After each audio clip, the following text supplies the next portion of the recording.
Subscribe करें और bell दबाएं ताकि कोई खबर रह न जाए।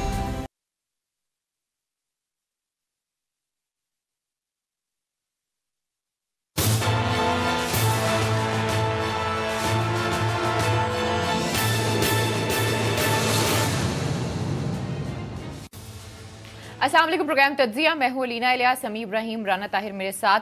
कुछ अनासिर ऐसे हैं जो इस मुल्क को पार्टीशन से पहले, पार्टीशन के बाद और अब तक दीमक की तरह चाट रहे हैं। इन्हीं अनासिर के हवाले से आज हम बात करेंगे। जी समी साहब, ओवर टू यू। जी अलीना, बहुत बहुत शुक्रिया। आपने ये जो गुफ्तगू की है, डेफिनेटली कल जो सेनेट के इलेक्शन अपोजिशन ने जब हारा है उसके बाद स्टेटमेंट्स आई, खास तौर पर हासिल बजंजो साहब जो उम्मीदवार थे, उन्होंने अपनी शिकस्त की जो सारी जिम्मेदारी है या पॉलिटिक्स में मदाखलत का जो इल्जाम है वो ISI के चीफ पर लगाया नाम लेके। ये बिल्कुल वैसे ही था जिस वक्त हामिद मीर साहब को 5-6 गोलियां लगी तो जियो टेलीविजन ने जनरल जहीर अब्बासी का नाम लेके, उनकी तस्वीर चला के, उसके गिर्द लाल जो है वो निशान लगा के सारी एक प्रोपेगेंडा किया था। और अफसोसनाक बात यह है कि हासिल बजंजो साहब ने जब ये सारी गुफ्तगू की तो जो अपोजिशन के तमाम जो लीडरान हैं, जिनमें शहबाज शरीफ, जिनमें जनाब बिलावल भुट्टो, जिनमें मुस्लिम लीग नून के अकाबरीन दूसरे, वो सारे के सारे उन्होंने इस बात को इंडोर्स किया, इस बात पे खामोश रहे हैं, इस बात को इंडोर्स किया डायरेक्टली या इनडायरेक्टली। अब ये जो सारी सूरत हाल है, इसने एक नई बहस को जन्म दिया। थोड़ा सा हमें ये बात ज़हन में रखिएगा कि हम यहाँ पर कोई किसी को गद्दारी का सर्टिफिकेट देने के लिए नहीं बैठे और ना ही हमारे ये मैंडेट है और ना ही हम ये चाह रहे हैं, लेकिन जो हिस्टोरिकल फैक्ट्स हैं वो लोगों के सामने बयान करना बहुत जरूरी है कि ये कौन लोग हैं और ये जो कुछ कह रहे हैं, क्या ये अभी कुछ हुआ है जिसकी बुनियाद पर ये कह रहे हैं, या ये माजी से जब से पाकिस्तान बना, पाकिस्तान से पहले जैसे आपने अलीना कहा बात की कोशिश कर रहे हैं और पाकिस्तान बनने के बाद इन्होंने पाकिस्तानी इदारों को निशाना बनाया। मैं आपको ये जो सारा जो अपोजिशन है, मैं इसमें पहले कई दफा हम अपने प्रोग्राम में बयान कर चुके हैं कि नेशनल अवामी पार्टी, उनके खिलाफ 1900 यानी 70s में रेफरेंस गद्दारी का पेश किया जनाब जुल्फिकार अली भुट्टो ने, और सुप्रीम कोर्ट के 6 जजेस ने, 6 मेंबर बेंच ने उसको इंडोर्स किया और जस्टिस हमीदुर रहमान उसकी वो कर रहे थे, सरबराही कर रहे थे उस बेंच की।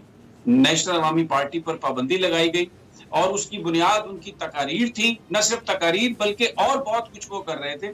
आज हम उसकी पूरी डिटेल बताएंगे ताकि अभी जो कुछ हो रहा है लोगों को उसकी समझ आए। बहुत सारे लोग नौजवान हैं, यूथ है, और मैं यहाँ पर अमेरिका में हूँ, मेरी बहुत सारे लोगों से बात हुई तो लोग सवाल करते हैं कि ये जो इल्जाम लग रहे हैं क्या ये वाकई सही है, तो क्या ये सही है, गलत है, इल्जाम लगाने वालों के आबाओ अजदाद माजी में क्या करते रहे, ये लोग क्या कहते रहे, ये जानना बहुत जरूरी है, फिर आपको खुद ही हर चीज क्लियर हो जाएगी।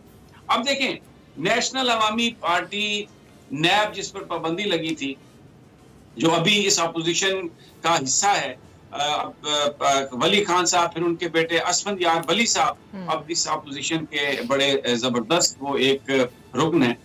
मैं आपको शुरू करता हूँ 69 से, जिस वक्त पाकिस्तान, ये जो गफार खान साहब हैं, इंडियन जो कांग्रेस है जॉइंट सेशन, उसमें उनको बुलाया जाता है, उस अपना खिताब करते हैं। अब ये 69 की बात है, ये जरा इसको आप ज़हन में रखिएगा। हम जो हासिल बजंजो साहब के वालिद हैं गौस बख्श बजंजो, वो क्या कहते रहे, उनकी बात भी बताएंगे। ANP के लोग क्या कहते रहे, ये जो अशक ज़ही साहब हैं, इनके आबाओ अजदाद क्या कहते रहे, जिनका बयानिया लेके इस वक्त नवाज शरीफ साहब चल रहे हैं, सब आपको बताएंगे। अब ये मैं कोट एंड कोट तकरीर जो है ना उनकी मैं आपको सुना देता हूँ, जो उन्होंने वली खान साहब के वालिद गफार खान साहब ने की इंडियन जॉइंट पार्लियामेंट। वो कहते हैं, in the working committee Gandhi ji and I opposed partition to the last, but nobody listened to us after the decision in favor of partition was taken. I said to Gandhi ji, you have thrown us before the wolves.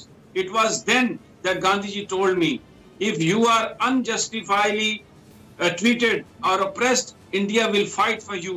I do not wish to describe here in detail what followed. अब ये 1969 में जो India की जो parliament है उससे खिताब करते हुए गफार खान साहब ये कह रहे हैं पाकिस्तानियों को, पाकिस्तान के इदारों को वो तशबीह दे रहे हैं भेड़ियों से, वुल्फ से। 1969 ये बात, इससे पहले पाकिस्तान के क़याम की उन्होंने मुखालफत की थी, लेकिन सूबा सरहद के गयूर पश्तूनों ने एक रेफरेंडम के जरिए पाकिस्तान के साथ वो मिल गए। अच्छा, अब ये यहाँ से शुरुआत होती है। मैं बीच का जो हिस्सा है अलीना आप पर छोड़ता हूँ और राना ताहिर साहब पर छोड़ता हूँ, लेकिन मैं आता हूँ सीधा अभी जो अभी आज की जो सिचुएशन है उसमें जो हासिल बजंजो साहब हैं, इनके वालिद गौस बख्श बजंजो वो भी हिस्सा रहे हैं उस इत्तेहाद का, उस पार्टी का जिसको बैंक कोर्ट ऑफ पाकिस्तान ने।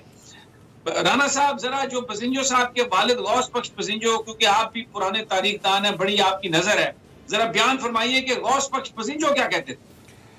जी समी साहब, देखिए ये बड़ी ही अफसोसनाक कि सरहदी गांधी खान अब्दुल गफ़ार खान को ऐसे खिताब नहीं दिया गया था। सरहदी गांधी का आपने जो इंडिया के पार्लियामेंट के मुश्तरका अजलास से उनके खिताब की एक झलक कौम को बताई है, इसके से इन चेहरों के ऊपर से नकाब उठ रहा है, ये है कौन लोग। अब जो हासिल बजिंजो के वालिद ग्रामी थे गौस बख्श बजिंजो मरहूम, उनका हवाले से जो रेफरेंस भुट्टो हुकूमत ने सुप्रीम कोर्ट में दायर किया और उसमें जो शवाहिद पेश किए गए, उसमें गौस बख्श बजिंजो साहब की लाहौर एयरपोर्ट पर एक गुफ्तगू जो अखबारात में छपी वो दिखाई गई, पेश की गई। उसमें गौस बख्श बजिंजो ने कहा कि नैब पाकिस्तान को 4 कौमियतों का समझती है कि यहाँ पर 4 कौमें हैं, जिस पर उन्हें कहा गया कि पाकिस्तान एक सहाफ़ी ने कहा कि पाकिस्तान 2 कौमी नज़रिए की बुनियाद पर मार्ज़ वजूद में आया है। तो गौस बख्श बजिंजो, खाकम बदहन, ऐसे लोग किस किस्म की समी साहब ये गुफ्तगू करते थे पाकिस्तान के नज़रिए के बारे में। उन्होंने गौस बख्श बजिंजो ने क्या हर्जा सराई की, उन्होंने कहा 2 कौमी नज़रिया जो है वो काबिल अमल ही नहीं रहा। इससे इनकी सोच की अक्कासी होती है, कौन सा खून है जो हासिल बजिंजो की रगों में दौड़ रहा है। ये लोग पाकिस्तान के क़याम के मुखालिफ थे, आज पाकिस्तान की कौमी सलामती के इदारों के सरबराहों पर कीचड़ उछाल रहे हैं। इनके चेहरे कौम के सामने बताने बड़े जरूरी हैं। एक सेकंड आपने देखें, मैं कहता हूं कि जो नाजरीन है वो खुद फैसला करें। हम इस हवाले से कोई किसी को कन्विंस करने की कोशिश नहीं कर रहे। अलीना, आपके पास वली खान साहब की स्टेटमेंट्स हैं, अगर वो स्टेटमेंट्स अगर आप पढ़ दें तो फिर बाद में आगे जाके हम एक उनका खिताब भी सुनवाएंगे, लेकिन पहले जो पुरानी स्टेटमेंट्स हैं जिनकी बुनियाद पर इनके ऊपर पाबंदी लगाई जुल्फकार अली भुट्टो ने, जरा वो अगर आपके पास कोई है तो वो सुना। जी 2-3 है। अब्दुल वली खान साहब फरमाते हैं कि पाकिस्तान के साथ जो भी कुछ होता है होने दो, हम अलग सूबा हर सूरत बनाकर रहेंगे। फिर नवाए वक्त रावलपिंडी 9 जनवरी 1973 जब ये काबुल से वापस आते हैं तो कहते हैं बिल्कुल वैसी ही जद्दोजहद करेंगे जैसे बंगालियों ने की है और हर सूरत में जो है अलग सूबा बनाएंगे। फिर एक मौके पर कहते हैं अगर पाकिस्तान तबाह होता है तो पाकिस्तान को तबाह हो जाने दो, हमें कोई फर्क नहीं पड़ता। We would remove the chain from Chaman to the border of Sindh and from Torkham to Margalla. ये वो चीजें हैं जो अब्दुल वली खान साहब ने कही हैं और जो कि अखबारात में मौजूद हैं। समी साहब, जिनकी बुनियाद पर ये सारे के सारे फैसले हुए। अब राणा साहब, असल ये जो बता हम इसलिए रहे हैं कि ये जो लोग इस वक्त पाकिस्तान की फौज को बुरा भला कह रहे हैं क्योंकि हासिल बजिंजो ने कल अपनी लिमिट्स क्रॉस की हैं। बिल्कुल, उन्होंने लिमिट्स क्रॉस की हैं। ISI के सरबराह के हवाले से उन्होंने जो गुफ्तगू की है या जो बयानिया देने की कोशिश की गई है, ये अभी आप देखें। मैं अब जरा हाल में आ जाते हैं। इसमें मैं आपको बताऊं, जिस वक्त पाकिस्तान को नुकसान इन्होंने किस तरह पहुंचाया पॉलिटिक्स पे। एक इशू था कालाबाग डैम का, उस इशू को इन्होंने इस तरीके से टार्निश किया, उसको इस तरीके से पॉलिटिसाइज किया कि जिस वक्त चीफ जस्टिस साकिब निसार साहब ने सुओ मोटो नोटिस लिया हवाले से, तो वहां पर शमसुल मुल्क साहब एक इंतहाई दयानतदार और ऑनेस्ट वापदा के साबिक चेयरमैन है। उन्होंने आके कहा कि उन्होंने बताया ये सुप्रीम कोर्ट में अंडर ओथ कि बहुत ज्यादा हमने कोशिश की और जो हमने ब्रीफिंग्स दी उसमें जो बलोर साहब, बशीर बलोर, जब उन्होंने वो ब्रीफिंग सारी दी तो उन्होंने शमसुल मुल्क साहब ने ये कहा कि उन्होंने कहा कि मुझे तो समझ नहीं आ रही कि हम इसकी क्यों मुखालफत कर रहे हैं और आपने जो ये ब्रीफिंग दी है इससे तो बिल्कुल मामला क्लियर हो गया। लेकिन शमसुल मुल्क साहब ने ये सुप्रीम कोर्ट में बताया कि बेगम नसीम वली खान ने ये कहा कि अगर आप हमें ये बताएं कि ये डैम बनने से पाकिस्तान में सोने के पहाड़ बन जाएंगे तो भी हम इस डैम की मुखालफत करेंगे, हम इस डैम को नहीं बनने देंगे। वजह क्या थी? वजह यह है कि ये लोग पाकिस्तान के मफादात के लिए काम नहीं कर रहे, ये पाकिस्तान को नुकसान पहुंचाना चाहते हैं। पाकिस्तान के इदारों के बारे में क्या सोचते हैं? मैं अभी आपको वली खान साहब का शॉट ये मैं चाहता हूँ सुनवा दें। ये कोई बहुत पुराना शॉट नहीं है, ये कोई 10 साल पुराना नहीं है। असफंद यार वली का मैं करेक्ट कर रहा हूँ, असफंद यार वली का शॉट है। कालाबाग डैम के हवाले से वो वही बात कर रहे हैं जो उनके दादा अब्दुल गफार खान कर रहे थे, जो उनके वालिद वली खान साहब कर रहे थे। ये जो पॉलिटिसाइज किया गया, पाकिस्तान में खुश्क करने का मंसूबा, पाकिस्तान को बंजर करने का मंसूबा, पाकिस्तान को बर्बाद करने का मंसूबा पाकिस्तान को, कि कालाबाग डैम हम नहीं बनने देंगे। सुने जरा असफंद यार वली क्या कह रहे हैं। जी समी साहब, ये वो माइंडसेट है जिसकी वजह से इस मुल्क को बहुत से खतरात जो हैं वो लाहक हैं। ये देखें, ये वो माइंडसेट है। अच्छा, अब एक थोड़ा सा मैं आज आपको एक और एनालिसिस अगर आपको इजाजत दे तो मैं आपको देना चाहता हूँ। ये एक बड़ी मशहूर गुफ्तगू है ज़ियाउल हक साहब के साथ वली खान साहब, जिसमें उन्होंने ये कहा कि कब्र एक है और बंदे दो हैं। जुल्फिकार अली भुट्टो का जब कत्ल का मुकदमा चल रहा था और उन्हें सजाए मौत हो चुकी थी, और फिर साथ ये भी कहा कि अगर सांप आपके पांव के नीचे आ जाए तो आप उसको कुचल दें। मेरी बहुत सारे लोगों से बात हुई है जो मामला को समझते हैं। उनका ये कहना है कि ये बात इंडिया को भी पता थी, ये बात ANP के रहनुमाओं को भी पता थी कि जुल्फिकार अली भुट्टो एक पॉपुलर लीडर है। उन्होंने उस वक्त ज़ियाउल हक खुद भी घबराए हुए थे भुट्टो की पॉपुलैरिटी से, वो उससे जान छुड़ाना चाहते थे। लेकिन इस कत्ल पर आमादा करने के लिए जिन लोगों ने अपना हिस्सा डाला उनमें खान अब्दुल वली खान सरे फहरिस्त है। और उस कत्ल की वजह क्या थी? उनको पता था कि पॉपुलर लीडर है, मुल्क डिवाइड हो जाएगा, इससे जो छोटे सूबे हैं उसका हम ये सवाल उठा सकेंगे, एहसासे महरूमी का।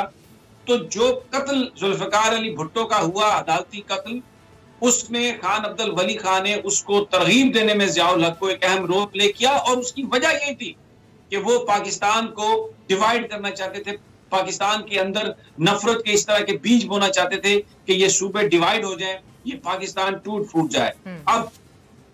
अब मैं अभी इस वक्त जो पाकिस्तान में ये मैंने अभी बहुत कुछ है, ये हिस्टोरिकल बैकग्राउंड, इसमें अजमल खटक जो थे जो नेशनल अवामी पार्टी के, वो चले गए थे यहाँ से पाकिस्तान से, उन्होंने सियासी पनाह ली हुई थी काबुल में, और वहां पर वो जो मुसल्ला जत्थे उनको कंट्रोल करते थे।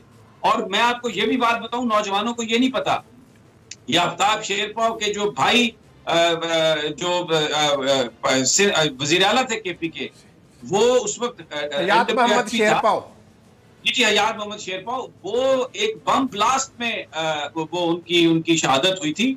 तो उस वक्त ये रिपोर्ट थी कि ये जो नेशनल अवामी पार्टी के जो लोग जो अफगानिस्तान की मदद से यहाँ पर जो कार्रवाइयां कर रहे हैं, मुसल्ला कार्रवाइयां कर रहे हैं, ये उनका शाखसाना है, ये उनका तो ये मुसल्ला जद्दोजहद भी करते रहे। और मैं आपको एक और बात बताऊं, नजम सेठी साहब जिसको नवाज शरीफ साहब ने पाकिस्तान क्रिकेट बोर्ड का चेयरमैन बनाया, जो पंजाब के वज़ीर आला बने, जिन पर इल्जाम है, पता नहीं वो सही है या गलत है, पंचर लगाए और नून लीग की गवर्नमेंट को लाने में उन्होंने फैसिलिटेट किया, वो इनके साथ पहाड़ों पर चले गए थे।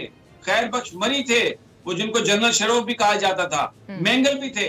ये सारे के सारे पाकिस्तान के इदारों के खिलाफ, ये मैं 70s की बात कर रहा हूँ, जब गवर्नमेंट तोड़ी गई थी मौलाना मुफ्ती महमूद की KP सरहद में और इनकी वहां पर बलोचिस्तान में, क्योंकि इस बात का खतरा था कि बलोचिस्तान असेंबली में कहीं को अलहदगी की करारदाद ना पेश कर दी जाए। अब जरा ये सारा बैकग्राउंड आप देखें कि ये वो लोग हैं जो तोड़ना चाहते थे पाकिस्तान को, आज से नहीं, पिछले 5, 4, 3 दहाइयों से वो इसी कोशिश में लगे हुए हैं। और अब फर्क ये हुआ कि इससे पहले सिर्फ ये लोग थे, अब उसमें एडिशन हो गई है जनाब नवाज शरीफ साहब की और जनाब आसिफ अली जरदारी साहब की। आसिफ अली जरदारी साहब की इसलिए हुए कि ये जो सारे नेशनल अवामी पार्टी के जो लोग जो हैदराबाद जेल में होते थे, जनाब हाकिम अली जरदारी उसी पार्टी में थे और इनको खाना देते थे। और फिर वो उनका क्लिप आप सुन चुके हैं, पूरी कौम देख चुकी है, अभी भी वो क्लिप मौजूद है। मैं उसे चलाना नहीं चाहता था कि हमारा मकसद किसी की दिल आजारी नहीं है, लेकिन ये फैक्ट्स हैं जो कायद आजम के बारे में उन्होंने गुफ्तगू की।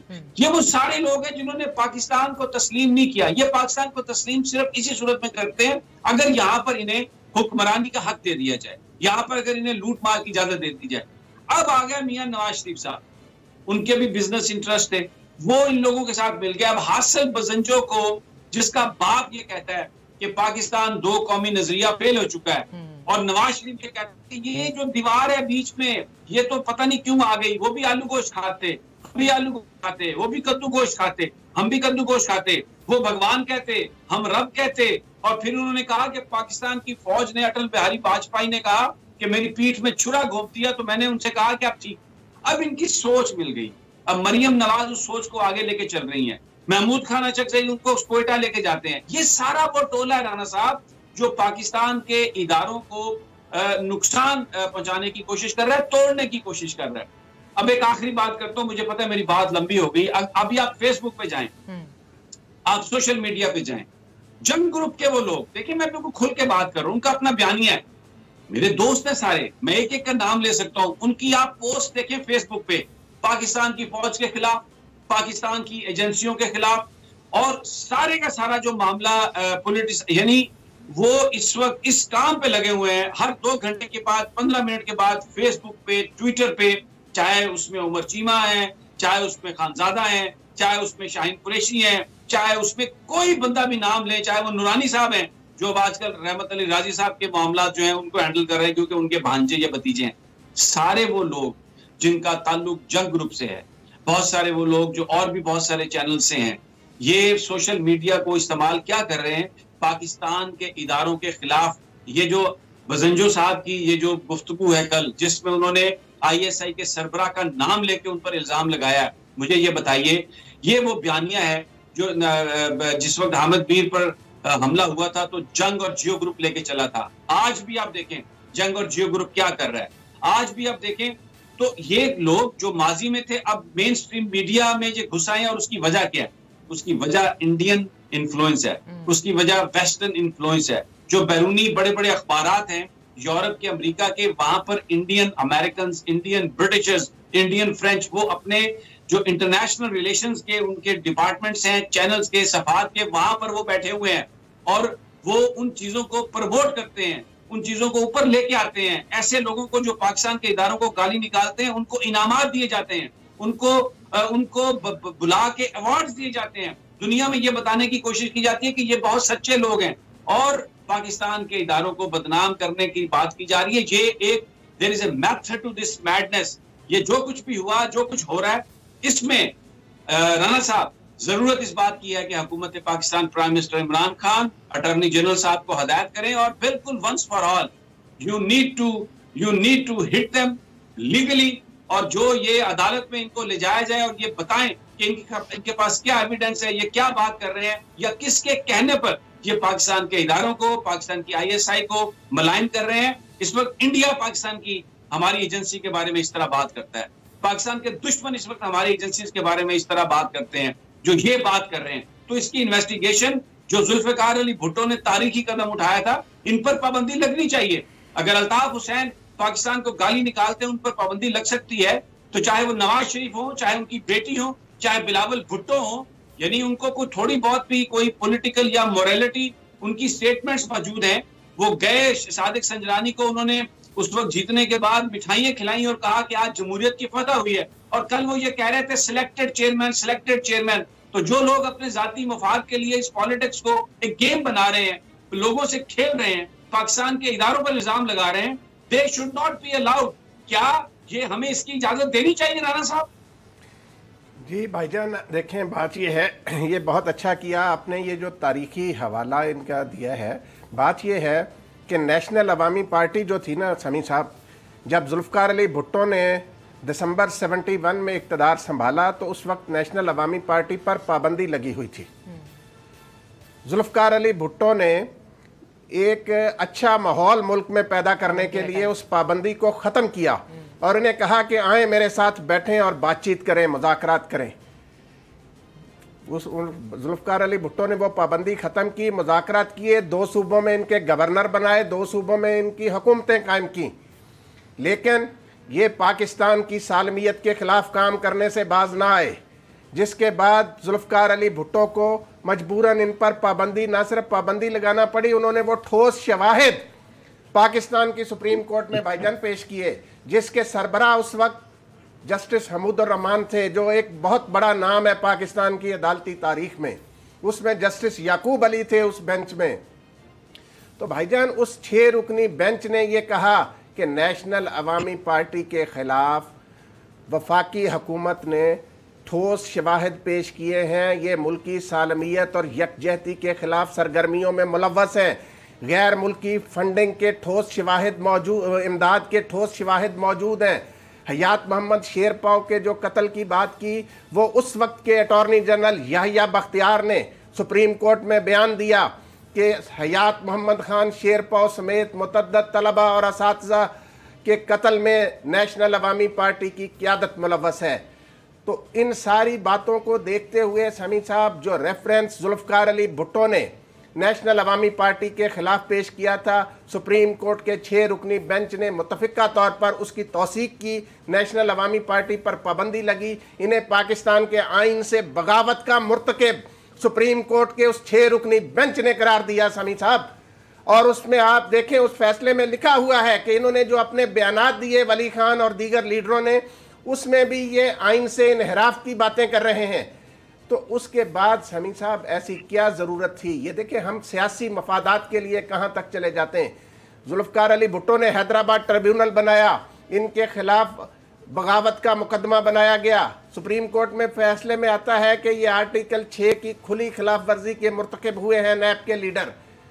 तो समी साहब, फिर हमने इन्हीं लोगों को बहुत ज़्यादा पारसा बनाकर कौम पर मुसल्लत कर दिया। इसमें राना साहब, मैं एक थोड़ा सा, मुझे अगर आप इजाजत दें, देखिए ये तो ये सब कुछ करते रहे, लेकिन आप देखें हमारा दिल कितना खुला है पाकिस्तान का। गफ्फार खान साहब जिस वक्त इस दुनिया से रुखसत हुए, उन्होंने वसीयत की कि मुझे जलालाबाद में दफन किया जाए, लेकिन हमने पेशावर एयरपोर्ट का नाम बाचा खान एयरपोर्ट रखा हुआ है। यानी वो शख्स जो पाकिस्तान में दफन होना भी पसंद नहीं करता, हमने उसका नाम, और हम ये नहीं कह रहे उसके नाम को तब्दील किया जाए, कतई तौर पे ये नहीं कह रहे।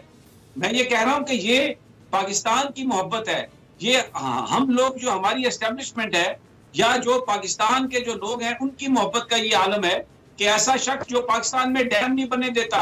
बेगम नसीम वली खान कहती है अगर सोने के पहाड़ भी बन रहे हो तो हम बकालाबाद डैम नहीं बनने देंगे। ये supreme court, open supreme court, ये अब से 1 साल पहले की बात चीफ जस्टिस साकिब निसार साहब की सफाई में बैठा हुआ जिसकी बात कर रहा है। कुरान पर उन्होंने कहा, उससे पहले उन्होंने कहा कि मैं अल्लाह का बड़ा शुक्रगुजार हूं कि उसने अपना दिल, अब मेरे दिल में अपना डर डाला। उसके बाद किसी बात करने से, कोई भी बात करने से मैं अब डरता नहीं हूं, घबराता नहीं हूं। तो ये उन्होंने, ये जो कालाबाग डैम की मुखालफत, इसमें सिंधी नेशनलिस्ट और इसमें ये जो पश्तूनिस्तान के जो कोशिश करते रहे, ये सारे के सारे एक साजिश के तहत कि पाकिस्तान में पानी की किल्लत रहे, पाकिस्तान में सस्ती बिजली लोगों के लिए ना बन सके, इन्होंने कालाबाग नहीं किया और एक बड़ा जुर्म किया हमारे हुक्मरानों ने। उसमें मुशर्रफ भी शामिल हैं, उसमें ज़ियाउल हक भी शामिल हैं, उसमें मोहतरमा बेनज़ीर भुट्टो भी शामिल हैं। और आज उनका जो अभी जो उनके जो शौहर नामदार हैं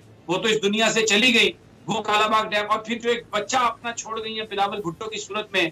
अल्लाह ताला बिलावल को हिदायत दे और शायद वो भी अपने अगर नाना की तरह सोचने लग जाए तो पाकिस्तान के दुश्मनों को पहचानने में गलती नहीं करेगा। लेकिन इस वक्त देखें उन्हीं की बोली बोल रहा है, उन्हीं के साथ है। जी जी ठीक है समी साहब, मुझे एक ब्रेक लेने, जब ब्रेक से वापस आते हैं मजीद भी बात करते हैं। Stay with us.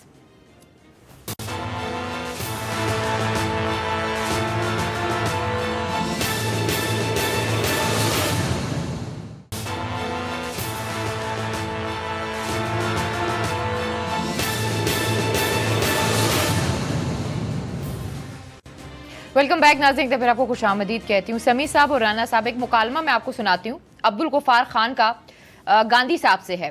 पार्टीशन के बाद गांधी को कह रहे हैं वो कि ये आपने हमारे साथ क्या किया, पता नहीं NWFP में हमारे साथ क्या होगा। जिस पर गांधी ने कहा आप बस इतना कीजिएगा कि पाकिस्तान नामंजूर का नारा लगा दीजिएगा, लोग आपके साथ मरने के लिए तैयार होंगे। अब जो पीटीएम है वो आज ये बात करती है पाकिस्तान नामंजूर, पाकिस्तान के इदारे नामंजूर, पाकिस्तान की रियासत नामंजूर, पाकिस्तान का जो झंडा है वो अपने जलसों में जुलूसों में उसे आग लगाती है। तो ये वही माइंडसेट है जिसको बहुत से जो हमारे समझदार लोग हैं, स्कॉलर्स हैं, एनालिस्ट हैं, उन्हें प्रोटेक्ट करते हैं। इसमें अलीना जो पैटर्न है वो वही है। थोड़ा सा मैं जिस तरह आपने जिक्र किया, मैं एक जो अजमल खटक साहब थे वो वहां पर वो यहाँ से चले गए थे, पाकिस्तान से भाग गए थे अफगानिस्तान में। तो वहां पर उन्होंने जो हमारे ट्राइबल एरिया के जो स्टूडेंट्स हैं उनको वहां पर ट्रेनिंग देना शुरू की, और वो मिलिट्री ट्रेनिंग थी। और उसमें क्या था कि पुलों को कैसे तबाह किया जाता है, धमाके कैसे किए जाते हैं, और जो ईस्ट पाकिस्तान में जो भारत ने किया था, जिस तरह उन्होंने वहां पर मुक्ति बानी अपनी फौज को भेजा, नौजवानों के ज़हनों को पलूट किया। अब जैसे पाकिस्तान में हर तरफ ये जो गुफ्तगू हो रही है पाकिस्तान की फौज के हवाले से, ये जो हासिल बजंजो ने जो बात कही है, ये कोई एक पासिंग रिमार्क नहीं थे। इसके पीछे पूरी फिलॉसफी है। उसका मकसद पाकिस्तान की फौज को बदनाम करना। ये 5th जनरेशन वॉरफेयर है, जब आप जो किसी भी मुल्क के लोगों को उसके अहम जो सिक्योरिटी के अदारे हैं या जो उनके हुक्मरान है उससे बिल्कुल बदजन कर देते हैं, तो जिससे मुल्क टूटते हैं, जिससे इदारे कमजोर होते हैं। ये उस एक कैंपेन का हिस्सा है। इससे पहले इन्होंने जो पश्तून थे, पश्तूनिस्तान का नारा लगाया, पश्तून स्टूडेंट्स को इन्होंने बहुत ज्यादा ट्रेनिंग दी, और वहां पर केपीके जो मौजूदा है उसमें धमाके कराए। इसी तरह इसी की ऑफ शूट है वो जो बलूचिस्तान लिबरेशन ऑर्गेनाइजेशन जो बनी हुई है, BLA या इस तरह की और तंजीमें हैं। ये वही तंजीमें हैं, ये वही माइंडसेट है। ये थोड़े थोड़े अरसे के बाद वही कोशिश करते हैं। जिस तरह महमूद खान अचकजई साहब ने ये कहा, उन्होंने वो अफगानिस्तान के साथ इजहार यकजहती और उनकी इंटेलिजेंस के सरबराह, ये रिपोर्ट्स हैं इसकी कि उन्होंने अफगान इंटेलिजेंस से पैसे वसूल किए। फिर मौलाना फजलुर रहमान का एक रोल है। जमीयत उलमा हिंद ने क्या में पाकिस्तान की मुखालफत की, उसके बाद ये लोग इधर आ गए। तो भी आप देखें ये कश्मीर कमेटी का कितना अरसा ये चेयरमैन रहे हैं मौलाना साहब, उसकी जो फंडिंग है वो कहाँ पे गई? क्योंकि इनको इंडिया में एक प्रोटोकॉल चाहिए होता था, वहां पर इनका जो मदरसा है वो वहां पर है। तो इन्होंने कभी भारत के खिलाफ सोचा भी नहीं बात करने का, और ये प्रमोट करते रहे, अफगानिया सूबे की ये बात करते रहे। मौलाना फजलुर रहमान ने जो ट्राइबल एरिया की सिचुएशन है उसको कंपैरिजन किया कश्मीर की सिचुएशन के साथ। ये सारी बातें जो वो करते हैं वो बिला मकसद नहीं है। एक मकसद पाकिस्तान के इदारों को बदनाम करना। अच्छा, उसमें मीडिया बड़ा अहम रोल प्ले कर रहा है। देखें, मैंने पहले भी ब्रेक पर जाने से ये बात की है, अभी फिर कर रहा हूं ये बयान। मैं कोई जाती किसी की मुखालफत नहीं, ये वो जो चीजें जो वो तमाम असहाब वो जो लिख रहे हैं, वो चीजें जो लिखी जा रही हैं वो पाकिस्तान के खिलाफ हैं, वो पाकिस्तान को तोड़ने के मुतरादिफ हैं। और ये जहां पर छप रही हैं, जहां पर कही जा रही हैं, देखिए ना हामिद मीर साहब, मैं उनकी उनकी जात पर नहीं बात कर रहा। वो बांग्लादेश गए, उन्होंने जो पाकिस्तानी फौज के खिलाफ जो कुछ कहा जा रहा था उसकी बिना पर जो उनके वालिद साहब को अवार्ड दिया गया या उन्होंने लिया, उन्होंने वो एक्सेप्ट किया, उन्होंने कबूल किया। आप उनके, मैं क्लिप्स नहीं चलाता, मैं कोई किसी की जात को हम निशाना नहीं बना रहे, लेकिन उनके आप क्लिप्स चला के देखें, उनमें वो क्या बातें कर रहे हैं। पाकिस्तान की आर्मी को बुरा कह रहे हैं, जी ये पाकिस्तान में भी ऐसे ही अकाउंटेबिलिटी होनी चाहिए जर्नैलों की, तो ये सब कुछ ठीक हो जाएगा। अभी पिछले 10 साल से 15 साल से पाकिस्तान की फौज ने, राहिल शरीफ साहब थे, जनरल इशफाक परवेज कियानी, उसके बाद जनरल कमर जावेद बाजवा, जो पॉलिटिकल गवर्नमेंट है उसको मुकम्मल सपोर्ट दी है। पॉलिटिकल गवर्नमेंट के साथ गए हैं जहां पर भी गए हैं, ये बताने के लिए कि सिविल मिलिट्री क्यादत एक पेज पे है। अगर फौजी जाएं तो इनको प्रॉब्लम, ये कहते हैं क्यों चले गए, ये जो सारा लिबरल तबका जो है, ना जाएं तो कहते हैं जी क्यों नहीं ये गए। तो ये एक इन्होंने बुनियादी तौर पर एक कैंपेन है, एक प्रोपेगेंडा है, ये लोगों को जानने की जरूरत है। देखिए आज गली गली में मुस्लिम लीग नून के जो सपोर्टर हैं वो नवाज शरीफ के बयानिए को सुन रहे हैं। ये पाकिस्तान के खिलाफ एक सबसे बड़ी साजिश है, मैं आपको बताऊं। और ये एक्ट अगर इमरान खान साहब ने, अगर एस्टेब्लिशमेंट ने इस वक्त एक्ट नहीं किया और इन लोगों को इस तरह if they get away with that, तो ये पाकिस्तान की सालमियत के लिए एक बड़ा सवालिया निशान खड़ा करेंगे। तौबा नाउजुबिल्ला, मेरे मुंह में खाक, इंशाल्लाह कभी भी पाकिस्तान के खिलाफ कोई इनकी साजिश कामयाब नहीं हो सकती। But now it is high time के जो काम जुल्फकार अली भुट्टो ने किया था, इनको ईंट का जवाब आपको पत्थर से देना पड़ेगा। लोगों की अक्सरियत इनके साथ नहीं है, लोग पाकिस्तान के इदारों के साथ हैं ना। बिल्कुल भाईजान, आप सही कह रहे हैं। गुजारिश ये है, देखें ये हासिल बजिंजो साहब ने जो गुफ्तगू, आपने बिल्कुल सही कहा कि हासिल बजिंजो ने जो गुफ्तगू की वो कोई अचानक ऐसे ही नहीं है। ये पूरा एक इनका पूरी तारीख है। अदालत उज़्मा में जुल्फ़िकार अली भुट्टो ने जो रेफरेंस दायर किया उसमें नेशनल अवामी पार्टी की पूरी तारीख भी उन्होंने बयान की थी कि ये क्या क्या करते रहे हैं। शमी साहब, हमने क्या कहना है, अदालत उज़्मा के उस 6 रुकनी बेंच ने जो फैसला दिया 30 अक्टूबर 1975 को, वो तारीखी फैसला था जो जुल्फ़िकार अली भुट्टो की तरफ से पेश किए गए रेफरेंस पर सुप्रीम कोर्ट के 6 जजों ने दिया। उसमें लिखते हैं वो कि भाई ये हम इस नतीजे पर इस बात के ठोस शवाहिद मौजूद हैं कि नेशनल अवामी पार्टी और इसके लीडरों ने पाकिस्तान के अवाम के जहनों में नजरिया पाकिस्तान के हवाले से और जो पाकिस्तान के क़याम की बुनियाद है शकूक व शुबहात पैदा करने की मुसलसल कोशिश की। मुसलसल का लफ्ज़ इस्तेमाल किया उस फैसले में समी साहब।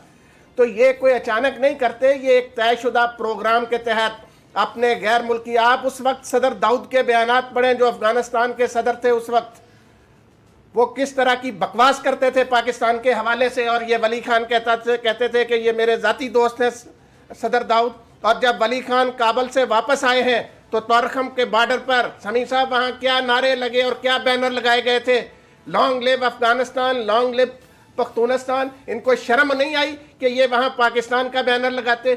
इससे इनकी सोच की अक्कासी होती है कि ये मामलात को किस तरफ ले जाना चाहते थे। और ये आज भी समी साहब पाकिस्तान के अंदर ऐसे, आपने बिल्कुल सही कहा कि अब वक्त आ गया है कि ऐसे अनासर से आनी हाथों से निपटा जाए, वो नवाज शरीफ हो या आसिफ। समी साहब, ये क्या है कि जो जुल्फ़िकार अली भुट्टो ने जिनके खिलाफ गद्दारी का मुकदमा बनाया, जिस पार्टी पर पाबंदी लगाई, आज जुल्फ़िकार अली भुट्टो का नवासा उनके साथ खड़े होकर उनके लिए वोट मांग रहा है। इससे बड़ा जुल्म और क्या हो सकता है? क्या हो सकता है? अब आप देखें, इसमें आप मरियम नवाज साहबा के ट्वीट्स उठा के देख लें, उनके 99% जो ट्वीट हैं वो पाकिस्तान की फौज के खिलाफ हैं। बिल्कुल। जो ये नारा है सिलेक्टेड प्राइम मिनिस्टर का, ये बुनियादी तौर पर पाकिस्तान की फौज को कर रहे हैं, पाकिस्तान की अदलिया को मलाइन कर रहे हैं। ये जो सारे इनके लीडरान हैं, इन्होंने पाकिस्तान के जो इदारे हैं उनको अंडरमाइन करने की कोशिश की है। उनके साथ मीडिया, उसका आज की दुनिया में बहुत अहम रोल है। इट इज वेरी अनफॉर्चुनेट कि मीडिया इस काम के लिए इस्तेमाल हो रहा है। मैं देखें, ये कुछ लोग तो हो सकता है उनके कोई माली मफाद हो, कुछ लोग इसमें हो सकता है जेन्युइनली वो क्योंकि कन्विंस किया जाता है, ये सारी सूरत हाल बना के कुछ लोगों के जहनों को पलूट किया गया। मैं समझता हूँ कुछ कन्विंस हो गए भी बात कर रहे होंगे। भाईजान, नाम देहात दानिश्वरों को पता है सबको। जी राना साहब, बिल्कुल आप सही कह रहे हैं, लेकिन मैं कह रहा हूं कि ये एक माहौल ऐसा क्रिएट कर रहे हैं। मैं नौजवानों के हवाले से बात कर रहा हूं। एक बच्चा जो मैट्रिक से निकल रहा है, जो कॉलेज का स्टूडेंट है, जिसने ये पूरी हिस्ट्री, जिसको नहीं पता, अगर आप उसको ये बातें करेंगे तो उससे वो क्या मतलब निकालेगा। अभी आप देखें ना, पाकिस्तान में इरफान सदीकी साहब ने कानून की खिलाफ वर्जी की, उनको पकड़ा गया, फिर वो छूट गए। लेकिन इसको बुनियाद बनाकर अगर आप पूरे पाकिस्तान के निजाम पर बात उठाएंगे तो फिर इसका मतलब ये है कि आप एक छोटे से वाक़े को आप उसको बना के आप उसको पेश करें। देखिए, एक बात समझें, मैं ये सारे वाक़यात हमने इसलिए बयान किए हैं, अपनी कौम के सामने रखे हैं, जो हमारे व्यूअर्स उनके सामने रखे हैं कि प्राइम मिनिस्टर इमरान खान का मुकाबला किन लोगों से है। आप ये अंदाजा करें, ये वो लोग हैं जो तसलसल के साथ पाकिस्तान को तोड़ने की बात कर रहे हैं, पाकिस्तान को कभी पश्तूनिस्तान बनाने की बात कर रहे हैं, कभी बलूचिस्तान को लिबरेट कराने की बात कर रहे हैं, कभी ट्राइबल एरिया की सिचुएशन को कश्मीर के साथ कंपैरिजन करते हैं। तो ये एक इतनी मुश्किल सूरत हाल में पाकिस्तान के प्राइम मिनिस्टर हैं, जो इस वक्त पाकिस्तान की बका की जंग लड़ रहे हैं और पाकिस्तान के इदारे उनके साथ हैं। तो ये जो मुझे बताइए, ये जो सेनेट के चेयरमैन का इलेक्शन था, अब उस शख्स को, ये मैंने सारी कहानी इसलिए बयान की है कि उस शख्स को आप सेनेट का चेयरमैन बना दें जो पाकिस्तान की ISI और पाकिस्तान की फौज के बारे में ये ख्याल करता है। मुझे ये बताइए, अमेरिका के अंदर जिस वक्त दहशतगर्दी का हमला हुआ, उन्होंने पेट्रियट एक्ट पास किया राना साहब, जिसमें उस एक्ट में ये था कि जिसको पकड़ेंगे वो दहशतगर्दी के शुबे में, उसको गैर मुअय्यना मुद्दत के लिए जेल में डाल सकते हैं, उसको वकील की सहूलत भी हासिल नहीं होगी और उसके खिलाफ जो एविडेंस है वो उसको भी नहीं देख सकेगा, इसलिए कि अगर उसने एविडेंस देखा तो इससे सोर्सेज कंप्रोमाइज होने का खदशा पैदा हो जाता है। कौमें अपनी हिफाजत इस तरह करती हैं। यहाँ पर हमारे कुछ यार लोग कह रहे हैं कि जमहूरियत डिमोलिश हो गई। पाकिस्तान को डिमोलिश होने से बचाना है। ये वो लोग हैं जो पाकिस्तान को, जिस तरह अलीना आपने प्रोग्राम के शुरू में कहा, दीमक की तरह चाट रहे हैं पाकिस्तान को। जब आपका इन लोगों से मुकाबला है, मुझे बताएं आप क्या करेंगे? क्या आप इन लोगों को जो तोड़ने की बात कर रहे हैं, जो इदारों को बर्बाद करने की बात कर रहे हैं, आप उनको सेनेट का चेयरमैन बना देंगे? नहीं आप कर सकते ये बात। अच्छा समीर साहब, बेसिकली आपने बात बिल्कुल ठीक की है। राणा साहब से मेरा ये सवाल है और आपसे भी सवाल है, बेशक आप जवाब दे दीजिएगा। ये जो फैसला हुआ 1975 में हुआ और अभी हम लोग 2019 में बैठे हुए, तकरीबन 39 ईयर्स हो गए हैं, लेकिन ये जिन जमातों की और जिन लोगों की हम बात कर रहे हैं, जमात का नाम बदला लेकिन जमात जो है वो सियासत में रही। ज़ियाउल हक साहब के दौर में, मुशर्रफ साहब के दौर में, नून लीग के दौर में, पीपल्स पार्टी के दौर में ये भरपूर अपनी सियासत करते रहे। किसी ने भी इनके खिलाफ जो है, जब हमें पता है कि ये इस तरह की बातें करते हैं, ऐसी बातें करते हैं जिससे रियासत टूटे, और पाकिस्तान के बारे में जो उनके ख्यालात हैं वो हमने आज इस पूरे प्रोग्राम में बताया है, तो इनके खिलाफ किसी ने भी नहीं सोचा कि वो इनके खिलाफ कार्रवाई करे। अब मैं आपको बताता हूँ, मैंने पहले कहा कि दिल खुला किया। डॉन लीग्स आए, डॉन लीग्स को माफ किया। कौन सा मुल्क ऐसा है जो गद्दारों के नाम पर अपने एयरपोर्ट का नाम रखता है? तो बात तो अब सवाल किया, बात तो सुन के टाइम खत्म हो गया जी। अच्छा, फिर वली गफार खान साहब दफन हुए जलालाबाद में, पिशावर खान रखा। हमारे जो पश्तून भाई हैं वो पाकिस्तान की इज्जत है। हमारे वेस्टर्न बॉर्डर, देखिए पश्तून सारे कोई पे वतन है, मैं आपको बता रहा हूँ। जितनी मोहब्बत पश्तूनों में पाकिस्तान की है वो किसी दूसरी कौम से कम नहीं है। और हमारे वेस्टर्न बॉर्डर को हमेशा उन्होंने प्रोटेक्ट किया है। तो ये चंद लोग हैं, इनके देखे खुला दिल किया पाकिस्तान। हमेशा पाकिस्तान के एस्टेब्लिशमेंट ने इनको अपने सीने से लगाया, ऐसे नासिर को भी मौके दिए बार बार। मैं ये कह रहा हूं कि अब आई थिंक अब ये लिमिट्स क्रॉस कर गए हैं। ये वो लोग जो इस तरीके से, चंद लोग हैं, ये चंद लोग, इनको अगर आप मिसाली सजा देंगे तो फिर ही आप ये पाकिस्तान। बिल्कुल सभी साहब ने बिल्कुल सही बात की है। प्रोग्राम का वक्त जो है वो खत्म हो गया, लेकिन जाने से पहले मैं सिर्फ इतना कहना चाहूंगी, ना पख्तूनों की बात है ना सिंध, बात है पाकिस्तान की। और जब गद्दार को अगर हम गद्दार नहीं कहेंगे ना, तो फिर आज जो हालात हो रहे हैं फिर यही हालात होंगे। लेकिन जो आपने कहा कि अब वक्त आ गया इनके खिलाफ सख्त एक्शन लेने का, और अगर एक्शन ना लिया तो फिर नताइज कुछ भी हो सकते हैं। मुझे और समीर साहब को, राना ताहिर को आज के प्रोग्राम से इजाजत दीजिए। अपना बहुत ख्याल रखिए। अल्लाह निगहबान।